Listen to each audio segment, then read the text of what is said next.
Salam izləyicilər, bu videoda sizə ekranda gördüyünüz praktiki çalışma izahını verəcəm. İlk öncə baxaq, burada font, yəni şrift Times New Roman'dır, standart ölçü 14 punktdur, Excel proqramına daxil olaq və burada bütün vərəqi seçək. Şrift hissəsində Times New Roman yazaq, Enter düyməsini vuraq.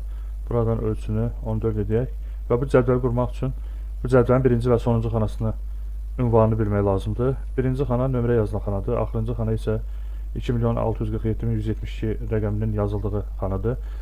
Burada birinci xana, yəni nömrə yazısı olan birinci xananın ünvanını bilmək üçün ilk öncə yuxarıya və sola baxmaq lazımdır. Yuxarıda A sütunu, solda isə bir nömrəli sətir ilə kəsişib, demək ki bu A1 xanasıdır. Axırıncı xana isə yuxarıdan baxırıq H, soldan baxırıq 18. Demək ki bu H18 xanasıdır. Yəni A1 xanasından H18 xanasına doğru seçirik. Mouse'un sol düyməsini basıb saxlayaraq və cədvəl formasına salmaq üçün borders əmrinə daxil oluruq. Burada all borders, bizə qranit əmrini icra edirik və seçdiyimiz kanallara sərhəd xətti vermiş oluruq və nəticədə cədvəl kimi görsənmiş olur. Cədvəlin başlığı burada şrifti Algeriyandır və ölçüsü 20 punktdur və eyni zamanda cədvəlin başlığı sarı rəngdədir. Yazılar burada bir qədər qalındır və yazının istiqaməti, yəni tam mərkəzdə yazılıb. Daxil olaq, deməli başlığı seçək, mouse'un sol düyməsini basıb saxlayaraq şrifti buradan gəlib Algeriyanda seçə bilərsiniz və ya birbaşa yazı da bilərsiniz yuxarıda. Ölçü 20 punkt olacaq, qalın olacaq, yazılar tam mərkəzdə olacaq və xana rəngi sarı olacaq. Və bundan sonra başlayaq bu yazıları yazmağa. Klaviaturadan Shift və üst düymələrini basıram, nömrə sözü yazıldı. Daha sonra klaviaturadan Caps Lock düyməsini basaq, çünki buradakı yazılar hamısı böyünə yazılıb. Yazaq mebelin adı, sağ oxu basaq, yazaq miqdarı, yazaq qiyməti, məbləği. Gəlin düzəliş eləyək. Deməli, ilk 5 sütunu seçək və burada istənilən sütun arasında mouse'un sol düyməsini 2 dəfə vursaq, gördüyünüz kimi bu yazıların ölçüsünə uyğun sütunun eni böyüyər. Daha sonra burada manatla ifadəsi sözü var, amma bu söz alt-alta yazılıb.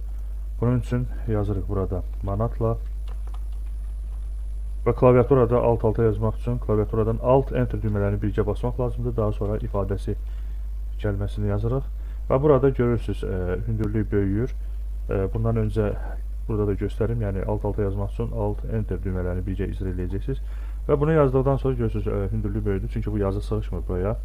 Normalda burada mouse'un sol düyməsini 2 dəfə vursaz, yəni bu avtomatik düzəlməyəcək, çünki alt-alta yazılıb. Nə edirik? Bunu böyüdürük bir qədər xeyli və daha sonra həmin hissədə mouse'un sol düyməsini 2 dəfə vursaq balacalaşacaqdır və birinci və ikinci sətir arasında da 2 dəfə vursaq hündürlük də bu yazının hündürlüyünə, daha doğrusu yəni xananın hündürlüyü yazının hündürlüyünə uyğun balacalaşacaqdır. Daha sonra vergi 12% və xaric məbləğ, bunlar da alt-alta yazılır. Yazırıq vergi, klaviaturadan Alt Enter basırıq, 12% işarəsi üçün klaviaturadan Shift və 5 düymələrini birgə icra edirik. Daha sonra yazırıq xalic, Alt Enter, məbləğ. Bunları yazdıqdan sonra bu iki sütunu birbaşa seçib uzadırıq və daha sonra mouse'un sol düyməsini 2 dəfə vururuq. Bir dəfəlik olsun və birinci və ikinci sətr arasında 2 dəfə vururuq ki, hündürlük azalsın yazının hündürlüyünə uyğun olaraq. Və daha sonra davam edək. Burada 1-dən 16-ya kimi rəqəmlər var. Yəni bəzi istifadəçilər gəlib bu rəqəmləri bir-bir yazırlar belə. Yəni bu belə yazmayın, vaxt aparandır. Seçirsiniz, yəni bir yazandan sonra həmin o kanalını seçirsiniz və daha sonra küncə gəlirsiniz. Mouse'un sol düyməsini kontrol düyməsi ilə birgə basıb saxlayaraq çəkirsiniz. Yəni kontrol basırsınız, bir də mouse'un sol düyməsini və çəkirsiniz aşağı. Buraxanda da birinci mouse'u buraxırsınız, daha sonra kontrol düyməsini basırsınız və gəlin bunların da formatlarını verək. Yəni çünki biz bunu etdikdə həm də avtomatik seçilmiş olur. Yəni sıralandıqdan sonra həm də seçilmiş vəziyyət olur. Bunları tən orta edirik, qalın edirik, xananın rəngini yaşıl edirik, tünd yaşıl və yazının rəngini də ağ edirik şəkildəki formata uyğun olaraq. Daha sonra gəlin burada mebellərin adlarını yazaq. Emba qonaq.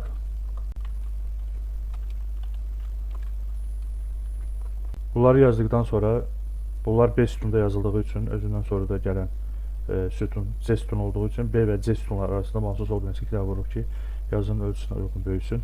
Gəlin miqdarları yazaq.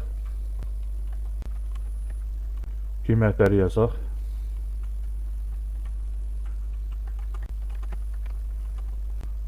Bunları yazdıktan sonra miqdarları seçirik və bunlar tam mərkəzdə yazılıb.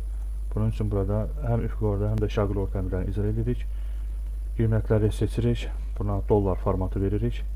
English United States. Əgər sizdə əks olunmasa, amma accounting formata girib buradan dolları axtaracaqsınız. İndi bizdə burada əks olunur deyə buradan seçirik.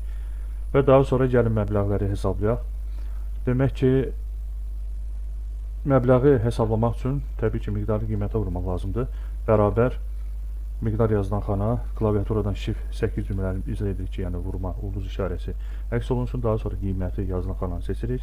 Enter düyməsini vururuq və daha sonra həmin aldığımız cavab olan xananı seçib sağ aşağı küncdə plus düyməsi əks olunduğu halda mouse'un sol düyməsini basıb saxlayıb çəkirik aşağı və məbləğləri hesabladıq. Bunu manata çevirmək üçün isə ilk növbədə biz bilməliyik ki, 1 dollar 1 manat 70 qəpikdir. Dollardan manata keçəndə vurma əməlindən istifadə olunur. O manatdan dollara isə bölmə. Biz burada dollardan manata keçdiyimiz üçün bərabər yazırıq. Məbləğ yazılan xananı seçirik. Vurulsun. Kurs qiymətini yazırıq. Yəni 1 manat 70 qəpik və enter düyməsini vururuq. Və mütləq fikir verin. Yəni bizdə kəsir vergüllə də ola bilər, sizdə nöqtə ilə olsun. Yəni məsələn nöqtə ilə olsa ona görə yazanda 1.7 yazın. Vergül olsa 1.7. Daha sonra sağ aşağı küncdə mouse'un sol düyməsini basıb saxlayaraq çəkirik. Daha sonra bu kanallara manat formatı verək.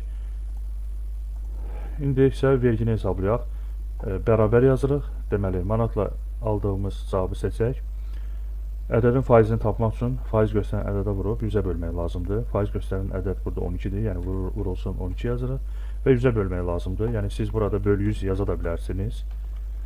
Burada hansı ki 4 simvol var. Ya da ki bu 4 simvolu yazmaqdansa faiz işarəsi də yaza bilərsiniz. Yəni eyni mənadadır. Yəni faiz zaten ədədin %1-dir. Yəni vurulsun 12 bölünsün 100 də yaza bilərsiniz. Vurulsun 12 bölü 100 əvəzinə faiz də yaza bilərsiniz. Enter düyməsini vurursunuz və seçib çəkirəm aşağı ki, digər cavabları da hesablasın. Burada diyez görsənirsə, yəni diyez xətasının mənası odur ki, yəni məlumatın enini təsvir eləmək üçün, yəni məlumatı tam təsvir eləmək üçün sütunun eni kifayət eləmir. Ona görə həmin məlumat da G sütununda olduğu üçün G və H sütunlar arasında mouse'un sol düyməsini 2 dəfə vururam ki, bu xəta aradan qalxsın.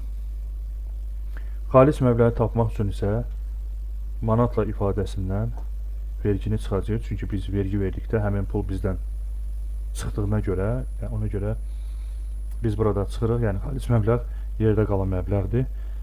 Yenidən seçib mouse'un sol düyməsini basıb saxlayıb sürüşdürürük və nəticədə xalis məbləğləri də hesablamış oluruq. Daha sonra burada görürsünüz. Cədvəlin aşağısında sütun xəttləri burada qırılıb. Bunun da anlamı odur ki, yəni səbəbi odur ki, demək ki, burada xana birləşdirməsindən istifadə olunub. Baha görə burada neçə xana olub? 1, 2, 3, 4.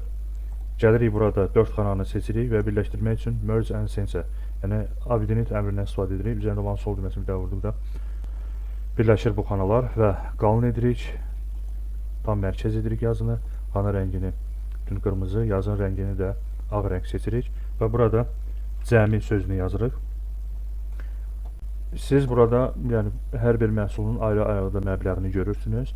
Əgər istəyirsinizsə ki, bunları cəmləmək, bunun üçün biz sum funksiyasından istifadə edirik. Hansı ki, yazışı sumdur.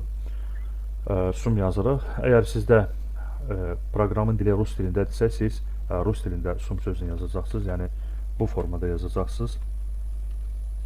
İndi bizdə rus olmadığı üçün təbii ki, yazdıqda heç nə çıxmır. Biz İngiliscə olduğu üçün, yəni İngiliscə yazırıq funksiyanın adını və bu funksiyanın adını yazarkən kiçik, böyük, yəni hərflə yazmanın bir fərqi yoxdur.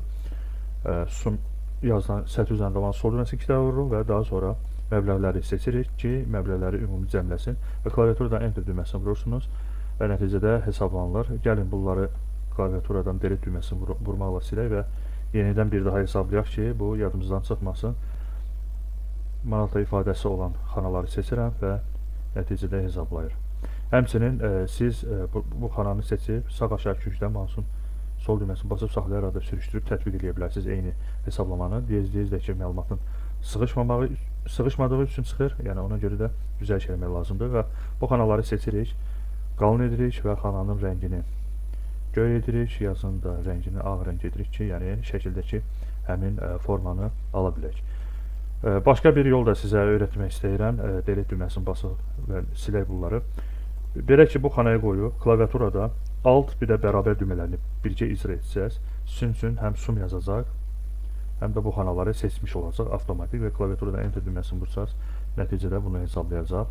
Bir daha göstərirəm. Deməli, qoyuram bura, alt bərabər enter düyməsini vururam. Bunu etməyin başqa yolu da var. Belə ki, burada home, yəni Glavner Lent tabında avtosam əmri var. Görürsünüz, qısa yolu alt bərabərdir. Yəni az öncə bunu icra edirdik. Yəni bu düyməni də bassaz, enter düyməsini vursaz hesablayacaq. Başqa bir yolda deyim, siz əvvəlcədən bu 4 xananı bir dəfəlik seçib klaviaturadan alt bərabəri basıb bir dəfəlik hesablaya bilərsiniz. Videonu bəyəndinizsə like etməyi və kanala abunə olmağı unutmayın. Dostlarınızla da paylaşın ki, onlar da bizim video dərslərdən faydalanıb bilsinlər. Hələlik sağ olun.